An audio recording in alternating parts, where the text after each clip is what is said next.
എല്ലാ സൗകര്യങ്ങളും ഉണ്ടായിട്ടും ജീവിതത്തിന്റെ ഒരു ഒഴുക്ക് നിലച്ച അവസ്ഥയിലാണോ നിങ്ങൾ? സ്വയം മൂല്യമില്ലാത്ത അവസ്ഥ. പക്ഷെ അതാണല്ലോ മനുഷ്യന് ഏറ്റവും പ്രാധാന്യം. നമ്മൾ ജീവിച്ചിരിക്കുന്നു എന്നതിൽ നമുക്കൊരു അഭിമാനമൊക്കെ ഉണ്ടാകണമല്ലോ. നമ്മുടെ സ്വപ്നങ്ങളൊക്കെ നടക്കോ എന്ന് അറിയാനെങ്കിലും പറ്റണമല്ലോ. അതൊന്നും സാധിക്കാതെ വേറെ ആരോ ആയിട്ട് ഇങ്ങനെ ജീവിക്കുക, ഇങ്ങനെയുള്ള അവസ്ഥയിലാണോ നിങ്ങൾ? പുതിയ കാര്യങ്ങളൊന്നും ചെയ്യാനാവാതെ ജീവിതം ഒരേ വഴിയിൽ ഇങ്ങനെ സഞ്ചരിക്കുകയാണോ? അങ്ങനെയാണെങ്കിൽ ജീവിതത്തിന്റെ ഒരു രസം നഷ്ടപ്പെട്ടു പോകുന്ന ആളുകളാണിവർ. അതുകൊണ്ട് തന്നെ അവരുടെ മനസ്സ് വിഷാദത്തിന്റെ കുഴിയിലേക്ക് ഇങ്ങനെ വീണുകൊണ്ടേയിരിക്കും. ഇതിലൊരു വലിയ ഭൂരിപക്ഷം വരുന്ന ആളുകളുടെയും പ്രശ്നം എന്താണെന്ന് വെച്ചാൽ, അവരുടെ ഒഴുക്ക് നിലച്ചു പോയതിന്റെ കാരണം കല്യാണമായിരുന്നു. കല്യാണം ഒരു മോശം കാര്യമാണോ? അല്ല. പിന്നെ എന്താണ് പ്രശ്നം? നമ്മുടെ മുൻഗണന തെറ്റിപ്പോകുന്നതാണ് പ്രശ്നം. നമ്മുടെ പ്രയോറിറ്റിയാണ് പ്രശ്നം. രണ്ടാം സ്ഥാനത്തും മൂന്നാം സ്ഥാനത്തും വരേണ്ട കാര്യങ്ങള് ഒന്നാം സ്ഥാനത്ത് കയറിയിട്ട് ജീവിതത്തിന്റെ താളം തെറ്റിക്കുന്നതാണ്.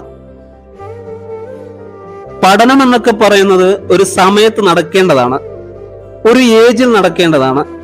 ആ ഏജിൽ പഠനത്തിനാണ് മുൻഗണന. പിന്നീട് ഒരിക്കലും വേറെ ഒരു ഏജിൽ പഠനത്തെക്കുറിച്ച് നമ്മൾ ആലോചിക്കുമ്പോൾ അത് അത്ര എളുപ്പമാവില്ല.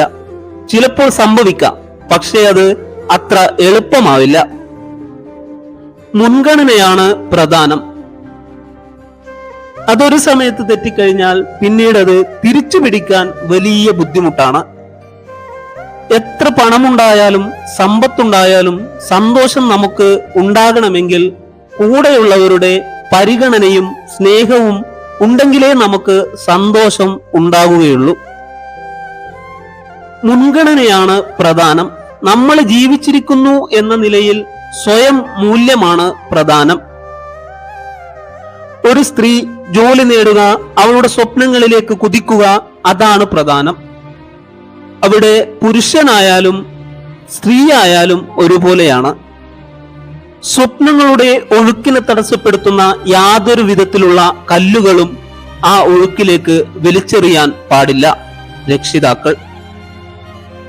തടസ്സപ്പെടുമ്പോഴുള്ള പ്രശ്നമാണ് പിന്നീട് ഒരിക്കലും ജീവിതത്തിൽ ആ പഴയ സന്തോഷം, ശരിയായ സന്തോഷം, നമുക്ക് നമ്മളാകാനുള്ള ഒരു രസം, സുഖം അത് കിട്ടില്ല. അതാണ് പ്രധാനം. കല്യാണം കഴിഞ്ഞ് പഠിച്ചുകൂടെ എന്ന് പലരും ചോദിക്കും. ശരിയാണ്, പഠിക്കാം. പക്ഷേ അപ്പോഴേക്കും ഒരുപാട് പരിമിതികൾ ഉണ്ടാകും. പഠിക്കുന്ന സമയത്ത് ഒരു പെൺകുട്ടിക്ക് പഠനത്തെക്കുറിച്ച് ആലോചിച്ചാൽ മതി. പക്ഷേ കല്യാണം കഴിയുന്നതുകൂടി എന്തെല്ലാം കാര്യങ്ങളാണ് ആലോചിക്കാൻ ഉണ്ടാവുക? ഭർത്താവിന്റെ ഇഷ്ടങ്ങൾ, അയാൾക്ക് സമയം കിട്ടാത്തതിന്റെ പ്രശ്നങ്ങള്, അവര് തമ്മിൽ ഒരുമിച്ചാകാൻ പറ്റാത്തതിന്റെ പ്രശ്നങ്ങള്, പഠനം അതിന് തടസ്സമാകുന്നു എന്നുള്ള പരാതികള്, ഭർത്താവിന്റെ കുടുംബത്തിലെ മറ്റുള്ള ആളുകള്, അയൽക്കാർ, ഇങ്ങനെ തുടങ്ങിയ ഒരുപാട് ആളുകളുടെ സംതൃപ്തിക്ക് വേണ്ടിയിട്ട് ഈ പെൺകുട്ടി കാത്തിരിക്കേണ്ടി വരും. ഒരുപാട് അനുമതികൾക്ക് വേണ്ടി കാത്തിരിക്കേണ്ടി വരും. അതോടുകൂടി ചിന്താഗതികൾ മാറും.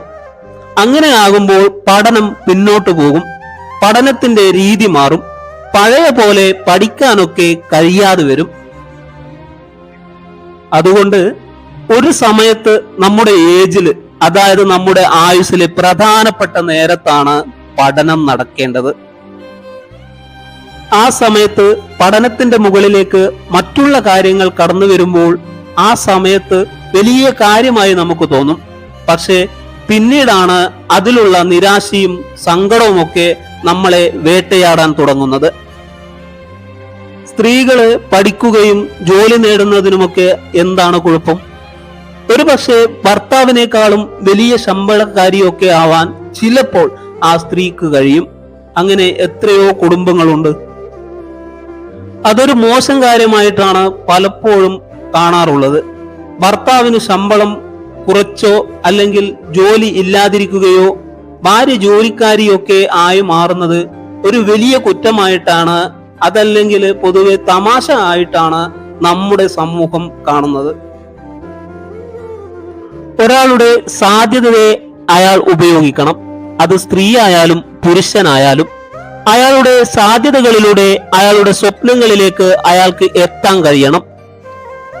ഒരു വ്യക്തിക്ക് ആകാൻ പറ്റുന്നതൊക്കെ ആ വ്യക്തിക്ക് ആകാൻ പറ്റണം. അതാണ് പ്രധാനം.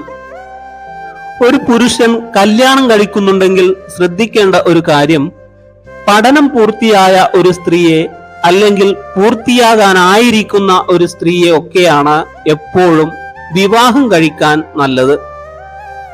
അല്ലെങ്കിൽ പഠനത്തിന് ഒരുപാട് തടസ്സങ്ങൾ വരും. ആ തടസ്സങ്ങൾ തുടക്കത്തിൽ വലിയ പ്രശ്നങ്ങളൊന്നും തോന്നില്ല. പഠനം തന്നെ നിർത്തിവെക്കാൻ തയ്യാറായി എന്നും വരാം.